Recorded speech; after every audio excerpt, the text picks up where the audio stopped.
Jika Anda pernah tertarik dengan sejarah Indonesia kuno, Anda pasti telah mendengar tentang Kerajaan Kediri atau Panjalu. Kerajaan ini adalah salah satu kerajaan bercorak Hindu-Buddha yang berlokasi di Jawa Timur. Namun, di balik kemegahan dan kejayaannya, terdapat cerita menarik yang perlu diceritakan ulang.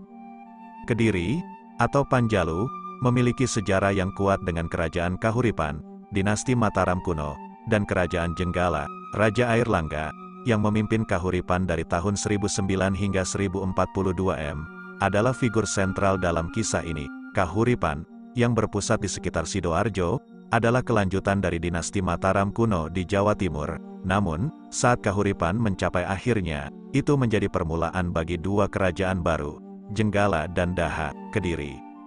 Latar belakang munculnya Kerajaan Kediri sangat berkaitan dengan pembagian Kerajaan Kahuripan yang dilakukan oleh Raja Air Langga pada abad ke-11. Raja Air Langga adalah pendiri dan raja terakhir dari Kahuripan, yang saat ini merupakan wilayah Kabupaten Sidoarjo, Jawa Timur. Menurut Prasasti Pamuatan, menjelang akhir masa pemerintahannya, Raja Air Langga memutuskan untuk memindahkan ibu kota kerajaan ke Daha, Kediri. Keputusan ini tidak hanya dipicu oleh alasan geografis, tetapi juga karena masalah suksesi kerajaan yang rumit. Pangeran Mahkota, Sanggramawijaya Tunggadewi, lebih memilih menjadi seorang petapa daripada mewarisi tahta kerajaan. Raja Air Langga, untuk mencegah konflik antara dua putranya, Mapanji Garasakan dan Sri Samarawijaya, memutuskan untuk membagi kerajaan menjadi dua. Kahuripan awalnya memiliki wilayah yang luas, meliputi hampir seluruh Jawa Timur dan sebagian Jawa Tengah. Namun, pembagian ini harus dilakukan dengan cermat, karena ketidakseimbangan dapat mengakibatkan masalah besar. Untuk menghindari hal ini, Raja Air Langga mencari bantuan dari Empu Barada, seorang pendeta Buddha yang juga adalah guru spiritualnya. Empu Barada disebut-sebut menggunakan kekuatan supranaturalnya untuk membagi kerajaan Kahuripan. Hasil pembagian menunjukkan bahwa kerajaan Jenggala, dengan ibu kota di Kahuripan, diberikan kepada Mapanji Garasakan, sementara kerajaan Panjalu atau Kediri, yang berpusat di Daha, diberikan kepada Sri Samarawijaya. Peristiwa pembagian kekuasaan ini terjadi pada tahun 1045, yang menandai akhir dari pemerintahan kerajaan Kahuripan sekaligus berdirinya kerajaan Jenggala dan kerajaan Panjalu. Setelah pembagian kerajaan Kahuripan, Sri Samarawijaya memerintah Kediri. Namun, periode ini dianggap sebagai masa kegelapan sejarah, terutama karena belum ada prasasti mandiri yang ditemukan dari pemerintahannya. Prasasti turun hiang dari kerajaan Jenggala mencatat adanya indikasi perang saudara antara kedua kerajaan setelah kematian Raja Air Langga. Namun, cahaya terang datang melalui prasasti Mataji yang dikeluarkan oleh Raja Sri Jitendrakara, yang berkuasa antara tahun-tahun 1051 sampai tahun 1112 Masehi. Prasasti ini memberikan cahaya pertama pada sejarah Kediri setelah periode yang gelap. Selanjutnya, Prasasti Garaman dari Jenggala mengungkapkan bahwa pada tahun 1053, Sri Mapanji Garasakan memberikan penghargaan kepada desa Garaman atas bantuannya dalam melawan Haji Panjalu, musuh dan saudara sepupunya. Kemungkinan besar, Haji Panjalu adalah Raja Jitendrakara, yang juga disebut sebagai Aji Panjalu dalam Prasasti Mataji. Kemudian, ada catatan tentang Raja Sri Bameswara dalam Prasasti Karanggayam tahun 1112. Prasasti Patlegan mencatat penghargaan yang diberikannya kepada para pejabat desa Patlegan yang telah setia kepada raja, bahkan sampai mengorbankan nyawa mereka dalam pertempuran. Dalam Prasasti Hantang tahun 1135, pemerintahan beralih ke tangan Sri Jayabaya. Di bawah kepemimpinan Sri Jayabaya, Kediri berhasil menaklukkan Jenggala dengan semboyan terkenalnya, Panjalu Jayati, yang berarti Kediri menang. Ini adalah masa keemasan kerajaan Kediri. Wilayahnya meliputi seluruh Jawa dan sejumlah pulau di Nusantara, bahkan mengalahkan pengaruh Sriwijaya di Sumatera. Dalam berita kronik Tiongkok yang disebut Ling Wai Tai Takarya Chou Ku Fei, dijelaskan bahwa saat itu, negeri yang paling kaya setelah Tiongkok secara berurutan adalah Arab, Jawa, dan Sumatera. Pada Prasasti Talan tahun 1136, Raja Jayabaya memberikan penghargaan kepada warga desa Talan, termasuk wilayah Panumbangan, yang telah lama menyimpan prasasti lontar dari zaman leluhur mereka, Wangsa Isyana yang juga melibatkan Raja Air Langga. Raja Jayabaya memperbarui prasasti Ripta tersebut dan memberikan cap kerajaan berlambang Garuda Muka, serta memberikan penghargaan kepada warga Talan karena kesetiaan mereka kepada Raja Airlangga yang memakai Garuda Muka sebagai simbol selama masa pemerintahannya. Raja Jayabaya bahkan mengklaim bahwa Raja Airlangga adalah leluhur mereka. Dalam prasasti jaring dari masa pemerintahan Sri Gandra, kita pertama kali melihat nama-nama hewan yang digunakan sebagai bagian depan nama para pejabat kerajaan, seperti menjangan pugu, lembu agra, kebo waruga, kebo salawak, tikus jinada, macan kuning, gajah kuning, macan putih, dan lainnya. Nama hewan ini mencerminkan tingkat kedudukan seseorang dalam istana. Tradisi ini berlanjut hingga masa kerajaan Singhasari dan Majapahit setelah kerajaan Kadiri runtuh. Penggunaan nama hewan untuk gelar dalam kerajaan Kadiri adalah cerminan dari penghargaan mereka terhadap alam sekitar. Binatang-binatang ini memiliki peran penting dalam budaya masyarakat Kadiri dan mencerminkan penghargaan mereka terhadap lingkungan sekitar. Selain itu, prasasti Jaring juga mencatat pengabulan permohonan penduduk desa Jaring oleh Sri Gandra melalui Senapati Sarwajala, yang bisa dianggap sebagai panglima atau komandan angkatan laut. Ini mengindikasikan bahwa Kadiri memiliki angkatan laut yang kuat dan menunjukkan kemajuan dalam bidang maritim. Pada masa Sri Gandra, peran pejabat kemiliteran juga meluas hingga ke urusan sipil masyarakat, bukan hanya urusan perang atau kemiliteran semata. Masa kejayaan kerajaan Kadiri di Jawa pada abad ke-12 hingga ke-13 adalah salah satu babak penting dalam sejarah Nusantara yang patut dicontoh. Dalam periode ini, Kerajaan Kadiri menjaga hubungan perdagangan yang kuat dengan Tiongkok dan, hingga batas tertentu, dengan India. Catatan sejarah Tiongkok mengidentifikasi kerajaan ini sebagai Saowa atau Chauwa, sementara para penjelajah dan pedagang Cina sering mengunjungi daerah ini. Hubungan dengan India, sementara itu, adalah hubungan budaya yang kaya. Para penyair dan sarjana Jawa, yang disebut Rakawi, menulis karya sastra yang terinspirasi oleh mitologi, kepercayaan, dan epik Hindu seperti Mahabharata dan Ramayana.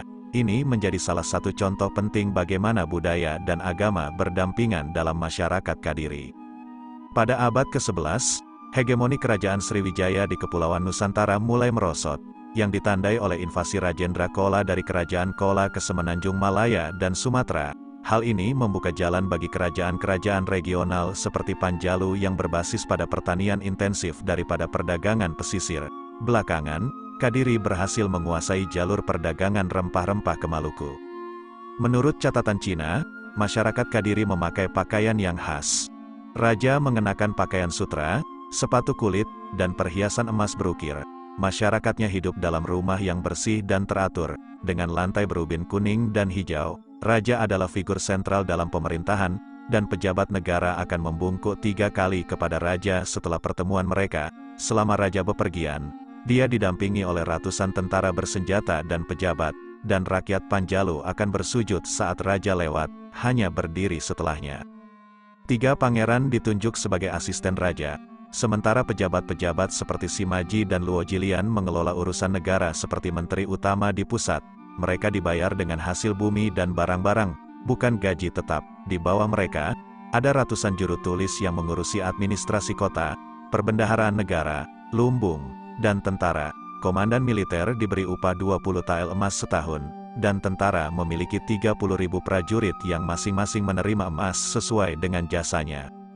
Ketika datang ke masalah pernikahan, orang-orang Kadiri mengadakan akad nikah tanpa perantara.